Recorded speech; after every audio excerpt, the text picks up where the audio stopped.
Welcome to Distilled the Bourbon Podcast. I'm Brent.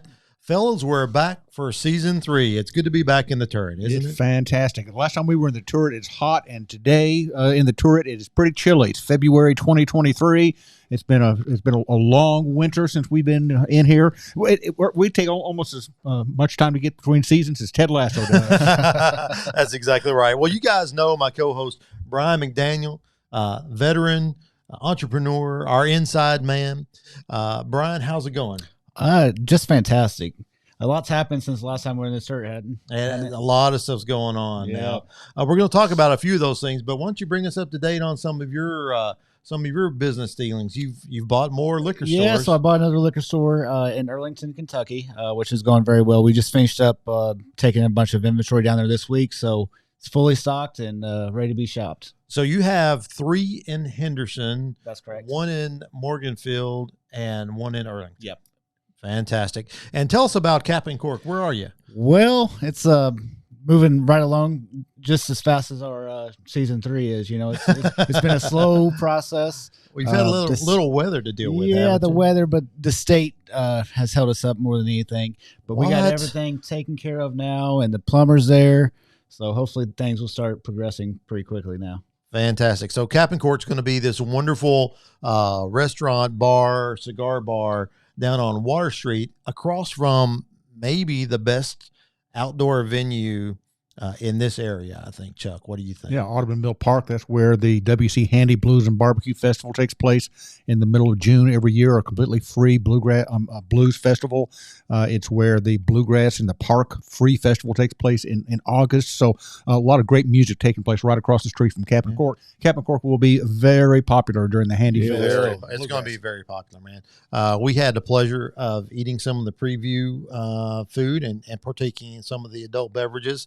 I can't wait. It's going to be fantastic. I can't wait to see it. And I might be the only person who has this opinion, but when I first saw the artist or architect's rendering of it, I said, "Oh my gosh, they've designed this so it looks like an old-fashioned distillery." I actually spoke to the architect, and he said, Really? "No, he didn't really have that in mind." I said, "Well, you nailed it with the multiple roof lines and so forth. It looks cool." Chuck, lots of stuff going on with you. You've had a busy fall and winter. You've been traveling. I have been traveling. I've been to some distilleries. Went to Uncle Nearest down in Shelbyville, Tennessee. Interesting experience, worth the drive. Enjoyed it. Came back with some product. A lot of news in bourbon generally. Just a couple of weeks ago, the Kentucky Distillers Association announced new record attendance of visits to distilleries, the 42 distilleries on the Kentucky Bourbon Trail and the Kentucky Bourbon Craft Tour, broke the old record from pre-COVID 2019 by 38%. Wow. Attendance on the trail in the last 10 years is up 370%. And this is why I tell folks, if you want to go out on the bourbon trail, make reservations weeks in advance. Don't get shut out. Yeah. So of those 2.1 million, you and Donna were only about 167,000 of those, right? We try to do our share. Actually, 70% of those visitors are from outside Kentucky. It's very common when you're touring a distillery, the tour guide will ask, "So where are you all from?" And often we're the only ones from Kentucky. Yeah, I think our friends down at MB Roland made a comment on their Facebook page just this last week about the percentage of out of state and out of town visitors that swing through there on that brilliant little craft distillery tour, which is great for the state. It brings in tourists. Yeah. That's probably our biggest tourist destination is the bourbon industry. The KDA always says that the bourbon tourists spend more than the average tourist. They tend to be a little bit younger and they're affluent. They're happy to spend money. I just love both the big distilleries and the little distilleries. Yeah. But once again, make your reservations. You got to commit. Yeah, even the small guys, you have to make reservations nowadays. Yeah, often 2 or 3 years ago, you could hop right on a tour same day with no problem. But nowadays, like Chuck said, you got to plan ahead. 5-6 years ago, we were doing the big tour. I call it the big trail with friends, and we did not have reservations anywhere. We came into Wild Turkey on about 2 wheels just as they were loading up a shuttle, And even back then, you could still get on at the last second, but now there's no way. No way. So you got any plans to go anywhere soon? Yeah, for our anniversary, we're going to head up to the Frankfurt area. We're going to, I think, the Hard Hat Tour at Buffalo Trace, which is not on the Bourbon Trail officially. We're going to do the Hard Hat Tour. We're planning to visit Glens Creek Distilling, which Brian has been to before. It's on the grounds of the Old Crow, between Castle and Key and Woodford. We were at Castle and Key a few weeks ago. We got a VIP tour thanks to help from a friend. And I think we will spin by Four Roses, which since the last time we were there 2 or 3 years ago has expanded. So we got to see what they're up to and give them our stamp of approval. Lots of expansion going on. Buffalo Trace is doing a little something, right? Buffalo Trace just opened a second still, identical size as the one they have right now, which means it's big. And I was telling a friend of mine who's kind of into collectible bourbons, I said, look, now in 23 years, you have twice the chance of finding some Pappy Van Winkle 23-year-olds. So just stand by. Just 23 years. I like that. Yeah. More changes going on at Buffalo Trace, Brian. They've got a new distribution. They do. They shocked the bourbon industry whenever they announced that they're going with, here in Kentucky at least, Kentucky Eagle, which is Anheuser-Busch distributor primarily. They had a small liquor facility that they basically sold much smaller brands, brands that most of you guys have probably never heard of. So it's very shocking when they switched to Kentucky Eagle.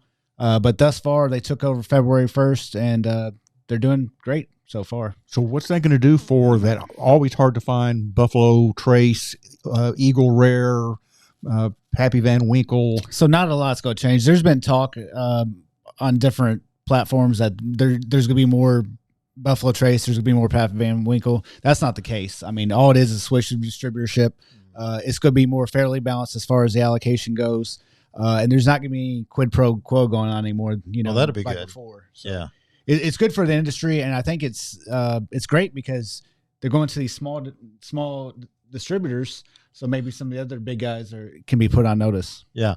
So in other Buffalo Trace news, our friends at Justin's House of Bourbon were in the news a little bit. Yeah, we don't really know exactly what's going on, but was it state ABC? Yes. Kentucky ABC, Alcohol Beverage Control, came in and seized some inventory, and there's some questions about product that was going to Washington, D.C. The details are kind of sketchy. I hope all the best for Justin's. We did a podcast at Justin's. It's a really interesting store, a place where you can go and sell your unopened vintage bottles of whiskey, or you can go and buy unopened vintage bottles of whiskey. It's a cool thing. They changed state law to allow that, but something got crosswise somewhere. I hope it all works out. Yeah, there were allegations of counterfeit and Blantons and stuff like that, and let's hope that's not true, but I just love that. I love those guys, and I love the people that we talk to up there, and what a fun experience. Even if you just go in and look, which I don't know how you can like bourbon and not go in and buy something. They have it all. I mean, you can buy a Cooper's Craft all the way up to, the endless, I said that for you, by the way, the endless supply of the true unicorn bottles that are pre-prohibition stuff. They've got stuff from the 40s and beyond. It's just amazing what all they have. Wellers from the 50s. They had that gigantic bottle. The half gallon, or I think it was a full gallon. It might have been a full. I still want to go back and try some of that ancient age. The bottle from the 70s that was sitting up there. I've never tasted it. So I will tell you guys, I was in Louisville not long ago, and there's another place similar to Justin's House of Bourbon in Louisville. It's called Neat's. Okay. So they started off with just a bar, and the guy that started this, he started the Bourbon Secondary Market on Facebook, which a lot of people know him for that, which it ultimately got shut down. But so he's been a collector for 10 plus years, and he had all these bottles sitting around. So he started this bottle shop right next door to his bar, and he just has an incredible selection of dusty bottles. That's awesome. That's very cool. Well, Henderson has a long history of being in the bourbon and whiskey business from 100 years ago or longer. Yes. Peerless has roots. There are many families that are still in the business today, that are out there working in the business, but very soon we're going to have another distillery right here in Little Henderson, Kentucky. Downtown Henderson, for the first time since 1917, World War I shut down the Kentucky Peerless distillery that was reborn in Louisville a few years ago, and they're going great guns. But actually, the Saturday that Kentucky Peerless released their first bourbon at 4 years old, a rainy morning, my wife and I went up and to get some bottles and get them signed by Corky and Carson Taylor.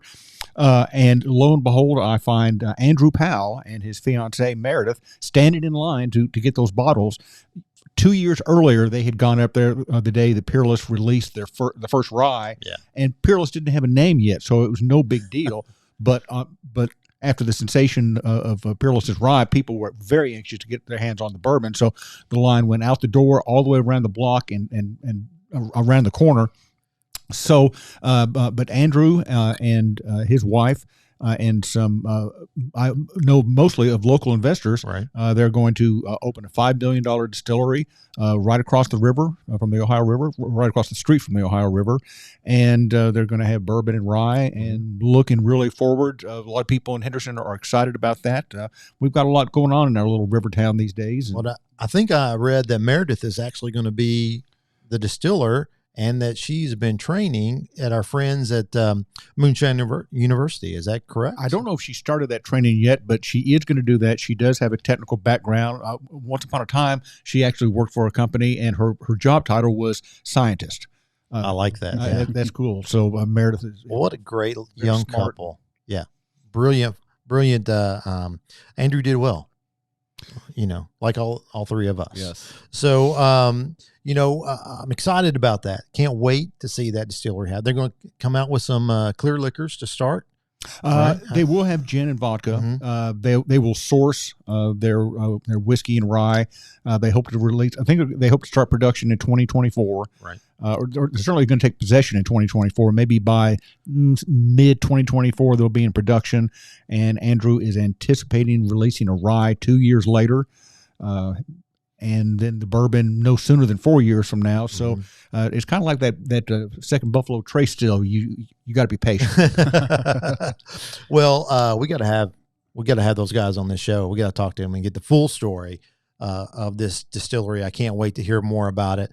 But lots of stuff going on in the industry. There's master distillers that are moving from one place to another, or retiring. Chris Morris is becoming master distiller emeritus at Woodford Reserve, and Elizabeth McCall is going to take over as master distiller. A lot of women doing a lot of things in the bourbon industry. I mentioned going down to Uncle Nearest.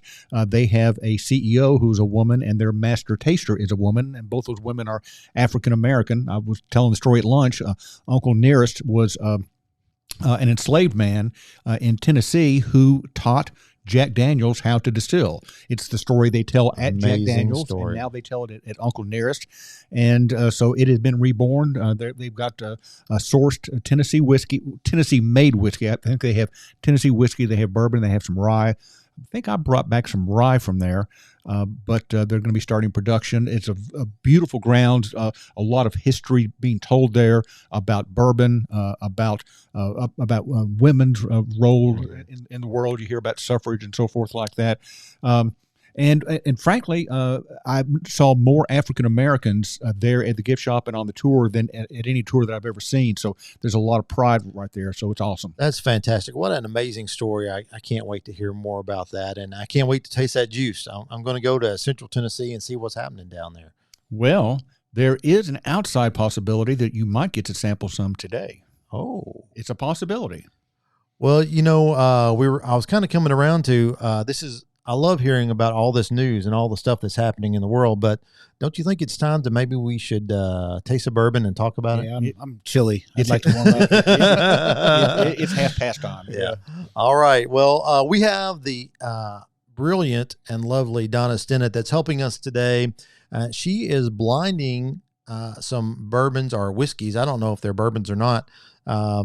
she's blinding these so that I don't know. This is the first time we're doing a blind tasting where I don't know what they are. And that makes me very nervous because I don't want to look like as big of knuckleheads as you two have been in the past, but that's going to happen. So, I really advocated for this tasting. I ran across someone brought me a sample of something I had never had before. I'm not certain I would have ordered it or bought it, but I thought it was really interesting, and I wanted to surprise these guys with it and see if they could figure out what is going on with this product. And so I kept advocating and saying, let's all bring in 2 bottles each of something that's maybe a little bit different. Maybe it's finished. Maybe it's not bourbon. Let's mess with our heads. And frankly, I don't know. I know I've offered a selection of things from our house to bring in, but I don't know what Miss Donna selected. So I'm going to be as surprised and probably embarrassed as. Good. I feel much better now. And I'm okay with that. So the only constraints that we have are these are American whiskeys of some type. Is that correct? Or do we not know that? Everything that I brought is. Yeah. Yep. Okay, perfect. No Scotch, no Irish. All right. Donna, how are you today? I'm doing just great. I like to make people happy, so I'm here to make you all happy this afternoon. Well, I see 6 glasses over there. That makes me very happy. So, all right. These are your first 2 selections. All right. Well, let's get to it. Yeah, we're ready. Get my notes out here. You got them in the right order? Got them. I have it under control, baby. Okay. So here's number 1. Number 1. Let's see if it has any nose to it. Oh, yeah, it does. Smells really good. Mm-hmm. Kind of educate my mouth, have just a little taste, switch it around. You all have your water, so you're good. Yep. Anything else to go with your samples? It's definitely a bourbon. Yeah. So, yeah, could be a rye. Got a little pepper. I don't recognize it. It's good. I don't know what it is. I have no clue. There's something different, though. Do you think this is younger or older? I would say 5 or 6 years, in my opinion. Probably. I've been wrong plenty of times doing this. So I don't know why you asked me. I don't. Well, I like to have it on the record. So I don't get a heavy caramel off of it. No, I don't either. I don't get a heavy cherry, but it's just really good.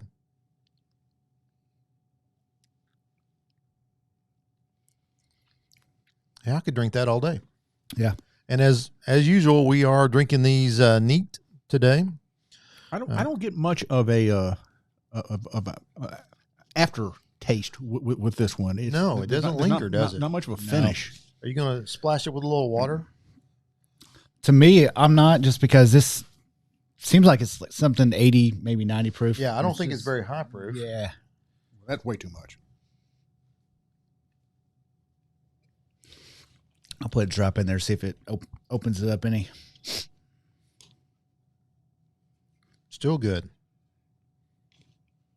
It's got a little peppery taste to it, but it doesn't have a big mouthfeel to it, and I'm not getting a whole lot of finish.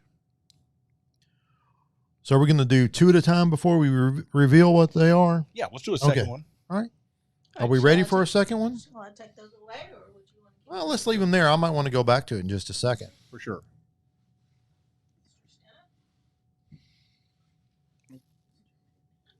I can get that. Thank you. All right.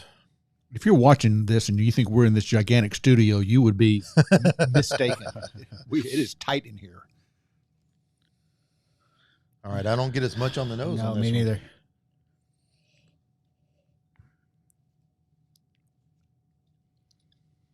Oh, now that's different. Is that a more rye? Doesn't have as much on the nose, but it gets a little more, a little spicier, isn't it? Sweet to me. Sweet? Absolutely. Let me try again. Absolutely.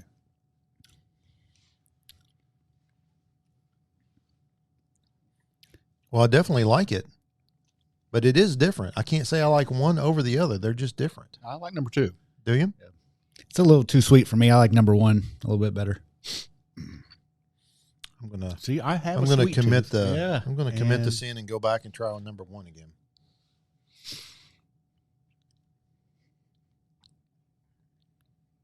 Yeah, I think I like number one better, but not by much. You know what I call that?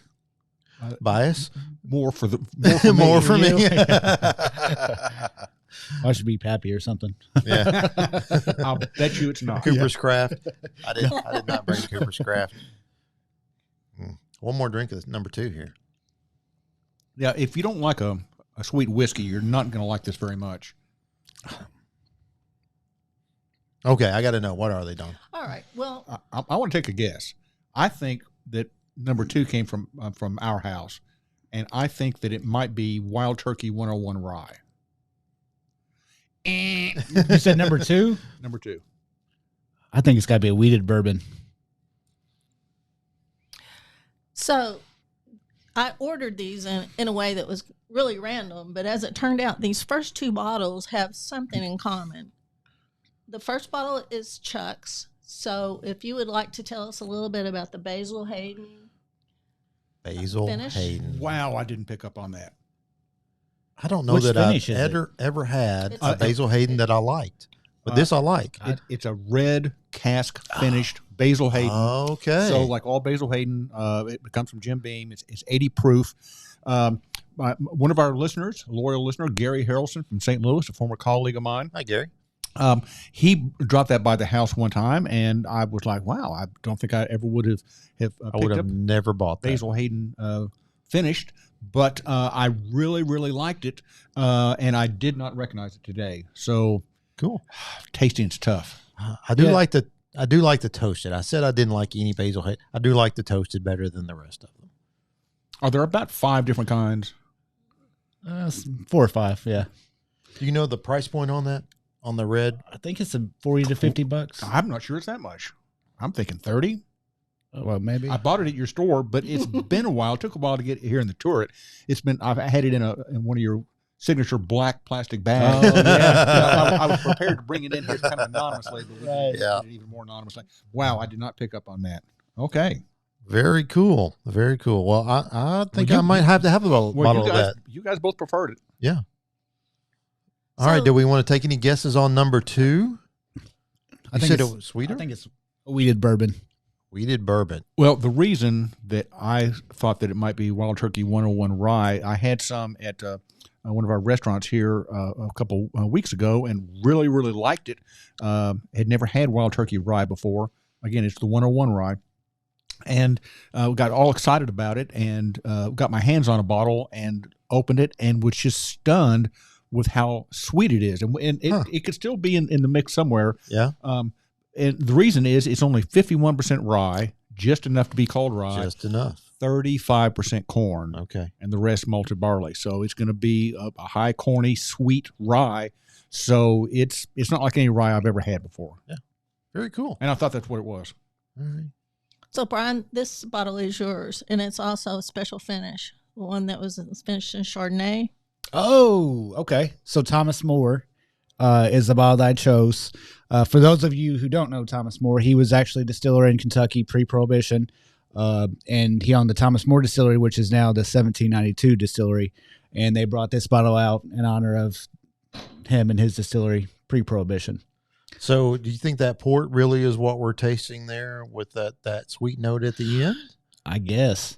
I've never had. I don't Try think it I've ever again? tasted. Going back? I don't think I've ever tasted a port finish that's quite this sweet.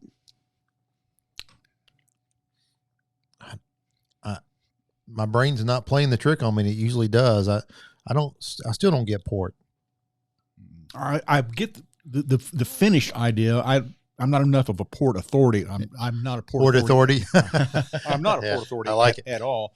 But I can sense that there's a red wine in there. Okay. Well, this is actually a Chardonnay finish, A white wine. white wine. Wow. Okay. Boy, I'm batting 0. They do have a Cabernet finish as well, but this is the Chardonnay finish. By the way, with the Basil Hayden, they don't specify. It's simply a red wine cask finish. So who knows? I wonder I'm if they impressed with that vary. I wonder if it's whatever they can get their hands on. That's exactly what I'm thinking. They probably make a lot of Basil Hayden, don't they? Is it I mean, there's obviously a lot of bean product in the world. I don't know how big a seller Basil Hayden is, so It's actually a pretty good seller. Yeah. so they may not be able to commit to a particular kind. I was in Vegas a couple of weekends ago, and there were basically 2 bourbons on every shelf in every casino and hotel that we went into, and that was Buffalo Trace, just a regular good old Buffalo Trace, which we all love. We all talked about that. It makes a great mixer. You can drink it straight, and Basil Hayden. Well, I don't know why. Basil Hayden is a good starter bourbon. I enjoyed it when I first got into bourbon, but now it's just so thin compared to 100 or 120 proof bourbon. Yeah, that 80 proof. We're told that I think it might have been Fred or Freddie came up with Basil Hayden with the idea of it being kind of an introductory bourbon that women would like. What surprised him is a lot of women like a higher proof whiskey than that. So. When are we ever going to learn they are more sophisticated than we are in every way, shape, and form? Well, all right, Donna, what else do we have over there? This is sample number 3. All right. Pass around, please. Thank you. Thank you. Mm-hmm. Cheers. Those is different. Wow. What is that? Getting like smoking tobacco. Huh. Definitely smoking tobacco. That is unconventional. So have more rye in it? Has a nice taste to it. This is a little spicy on the back end, A little bit. so it could be a rye. I like it. I think I might normally have this on the rocks. This, in my opinion, is the most complex one we've had thus far. Yeah, definitely. Absolutely. Is this one of mine? Yes, it is, as a matter of fact. I think I know what it is. It does not have much of a nose to me. I think it comes from one of your favorite distilleries. I have so many. Don't Yeah. make me choose. So let me between my grandchildren. let me try to narrow that down to the top 120. Is this Wilderness Trail Rye? Yes, it is.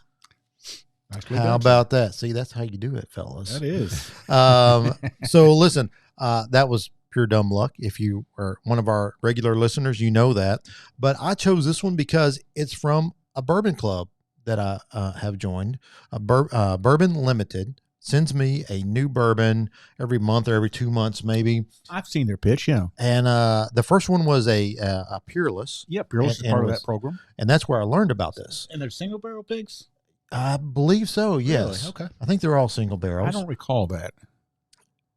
Well, you I don't know. probably know more about it than I do, but I think these two, if they're not single barrel, they're definitely very small batch. And the first one was Peerless. I haven't cracked that open yet, but it looks fantastic. And we've talked about we like to drink bourbon and not collect it. I will say that I do collect Peerless bottles because I love their story. I love their history that starts here in Henderson. I love Corky and Carson and those guys, and it's a beautiful place. So I do collect more of those bottles than anything else. I also drink them quite often. But this Wilderness Trail, I got in delivered this week, and I thought, well, Chuck Stinnett loves Wilderness Trail. That's a fact. And tell us a little bit about that distillery. Where is it? Sure. What's their? How did they get into the bourbon business? All that kind of thing. So they're in Danville, Kentucky, just outside Danville. A very rural setting, except for the distillery and the ever-growing number of rick houses. They must have, 8 or 10 rick houses on both sides of the road there. The founders, one was trained as an engineer, the other one was trained as a biochemist, and they were in the yeast business. They Right. consult with a huge portion of the, American alcohol industry, beer, wine, spirits. And they took some of their knowledge and started their own distillery, Wilderness Trail. Danville, Kentucky is located on what used to be called the Wilderness Trail, the route that Daniel Boone brought settlers from Virginia and North Carolina into the frontier that's now, that was then Kentucky. And I just love what they're doing there. They truly know what they're doing. It's a nice tour. A lot of it's outside. They have is that where Cooper the cat lives? That's where Cooper lives. I was going to mention they have a very nice cat that likes to follow you around when you're on a tour. Yeah. Nice. I'd also like to mention, since last time we met, they have been acquired. They have for $800 million by Campari. Yeah, Really? So they're doing well now. is that the first American whiskey that Campari added to their stable? I don't know that Wild Turkey. They own Wild Turkey. Wild Turkey. Yeah. Okay. Now, did they buy just the bourbon business, or did they also buy the yeast? No, just Just the bourbon. yeah. Okay. Just the So distillery. they have thousands of strains. And I think. Dr. Phil Heiss, who's basically the head of, Wilderness Trail, he's the one that everybody knows. He's actually going to stay on with the company and lead it into the future. Yeah, Well, these guys met in a rock band years ago. Yeah. And they had a common interest, which was bourbon, and they've done very well. It's a great tour. They have great products, bourbon and rye, and now they have done well for themselves. If they make stuff like this, man, they're going to have a fantastic future. This is great. I really enjoyed this one. Mhm. I never had it before. I hadn't cracked open that bottle until today. So They have a very nice sweeted bourbon too. Yes. Yeah, All, I think everything I I've have had some from of that, them has yeah. been excellent. It's top notch. very cool. So I'll get on my soapbox once again. I know people love to get the hard to find stuff, the allocated stuff, and that's great. And if I happen to run across it and it's available, I'm happy to buy it. But there is so much good product on shelves these days, and Wilderness Trail is one that I always mention. It's terrific. Rabbit Hole's another one that I often mention. It's always available at Beverage Barn. It's not priced unreasonably, and it's not like the only good bourbon that you can find is hard to find or allocated. There's a lot of good product out there, so that's kind of where I put my emphasis. Fantastic. Brian, you have any idea how much that would cost on the shelf? $60. 65, yeah, 65. Yeah. I may have paid more than that, but The rye is a little bit more expensive Yeah. than the bourbon. yeah, but it's delicious. It is. Yeah. All right. And that one's 100 proof. 100 proof. 100 Okay, proof, cool. And I don't think we mentioned the Thomas More one was 97.6 proof. All right. I don't know that Wilderness Trail is bottled in bond, is it, or is it not? At 100 proof, it could be, but there's You can check the bottle. Yeah. I think typically it's 5 years old, Wilderness Trail, Okay, which, it could still Yeah. be bottled Could in be. bond. yeah. All right. Want to try the next one? Number 4. This is number 4. It's gonna be hard to match that one. All your little Yeah, that's a good Karen one. glasses. You know what? I went out and bought more carrying glasses because we ran out last time we did a show, and Chuck was having to drink out of shot glasses, so I went out and bought some more just to have plenty, and these are dishwasher safe, so they are fantastic to use. You have a nice collection of glassware. Not getting much on the nose. Mm-mm. A little ethanol on the taste. Yeah. Tastes a little light. It's hard to drink this one after the last one. Yeah, it is. But I would probably put this one as it's good, but it's probably the least favorite of the 4 now that we've tried. It's a good idea, Chuck. I'm going to rinse here. I thought maybe the least favorite was the Basil Hayden for you guys. Too sweet for you? No, I liked it. Isn't that right? Number 2 was, It was just out of those 2, I like number Oh, that 1 was the better. Thomas More Chardonnay. yeah. But I'm with Brent. Like, this is my least favorite now. I think this is my second one, which I know absolutely nothing about. I don't dislike this. I think I would like it on the rocks. Mm-hmm. It tastes like a rye to me. I don't know. Donna, what are we drinking? You are drinking the Wild Turkey 101 rye. What? This is so crazy because when I first bought that bottle Wow. and brought it home, and that one night that I took a sip, I thought, holy cow, this is so sweet. And this does not seem at all sweet today. I'm not Mr. Palate nor Dr. Palate. But I truly believe that whatever's going on in your life, whatever you've just eaten. We just had lunch. We had barbecue. At a barbecue Yeah. restaurant. Can change your palate so much because I would not have recognized. This is not what I remember being that 101 rye. Yeah. Amazing. Was that the first drink you had that day when you had the Wild Turkey Rye? It was not. Okay. I actually. So your palate was lubricated and just like it has been actually, today. we'd had red wine for dinner, and then ordered. I think I ordered a coffee and asked for a shot of rye to go with it. I think I asked for Irish whiskey, and they didn't have any. So I said, "Well, just bring me a rye." And our waitress,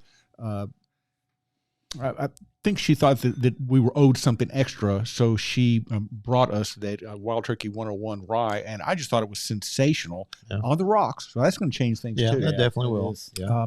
And we're also having dessert, which could have changed things, Sure. For sure. But which was unusual. in fact, I think that I think I texted Brian and one other person saying I'm trying Wild Turkey 101 rye, sweet, maybe too sweet, and right now it does not taste. I don't get all anything sweet at all. That's do you? just astonishing. I want to make a cocktail out of this, Mm-hmm. I Yeah, think that's it what would I make a thought. great cocktail. and I think I don't like it neat. I think but it'd make a great cocktail- Manhattan. I agree. I think this is a $25 bottle. Yeah. I have read a review of it that said that it's kind of like base level rye, Okay. if you would. I don't know that I necessarily agree with that, but I'm just stunned because I thought it was almost saccharine sweet when I tasted it at home, and it's so completely different today. Very cool. All right, Donna, what's up next? Sample number 5. Number 5. Nice and peppery. Yeah, Funny. definitely peppery. The nose is sweet to me. Is it? I don't get much nose. Maybe I'm nose blind all of a sudden. I think I would definitely like this on the rocks even better. I do like it. It's definitely spicier to me. But Do you still get sweet? I do get sweet, but I also get a little bit of spice, and it's not a big, long, lingering spice. It's just a little kind of like a boo. Yeah. How was that? Boo. That's what I thought you said. Okay, perfect. Yeah, I think this is either a rye or finished in something. It's very it could unique. be. Yeah, that'd be interesting. Brian, this is your pick, your selection Really? that you brought. Your Okay. L. Yes, so this is Luca Mariano, which is based out of Michigan right now, and they're actually moving to Danville, right next to Wilderness Trail, who produces their products right now. Huh. So this is sourced from Wilderness Trail. Yes. I've never even heard of that brand, by the way. Yep. All right, so I'm going to go back and try this other Wilderness Trail. I believe they broke ground already on their distillery. I don't know. But this is their signature series, which is their allocated once a year release.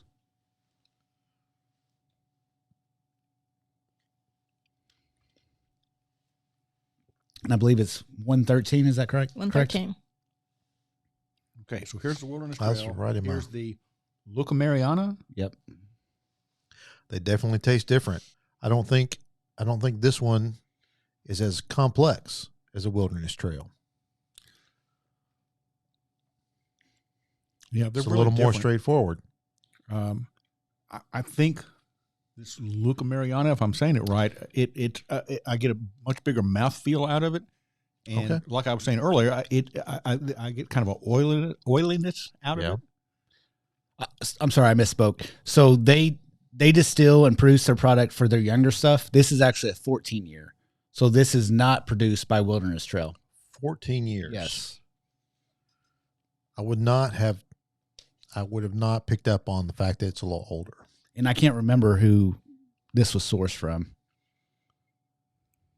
Not Wilderness Trail because No. they didn't start producing that Correct. long ago. It's good. Mm-hmm. I still like the younger Wilderness Trail better than Yeah. this. I do too. I don't find this to be objectionably woody or anything like that. I mean, No. 14.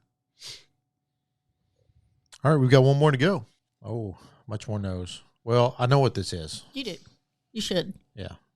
And I know nothing about it, so we'll see what it's like. I bought this as a, what's the term?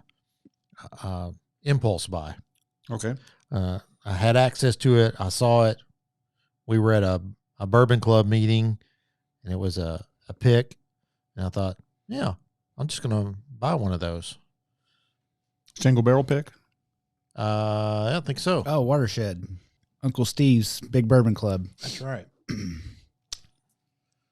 Get a little butterscotch out of that. Yeah. That's better than what I thought it was going to be. I like that.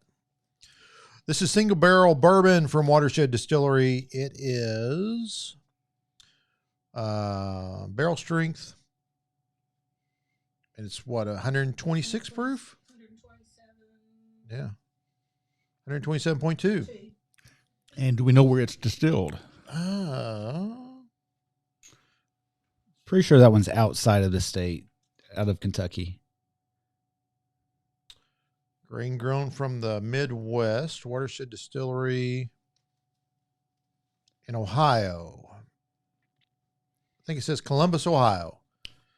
So I don't know if you can put that maybe in front of the camera for just a second.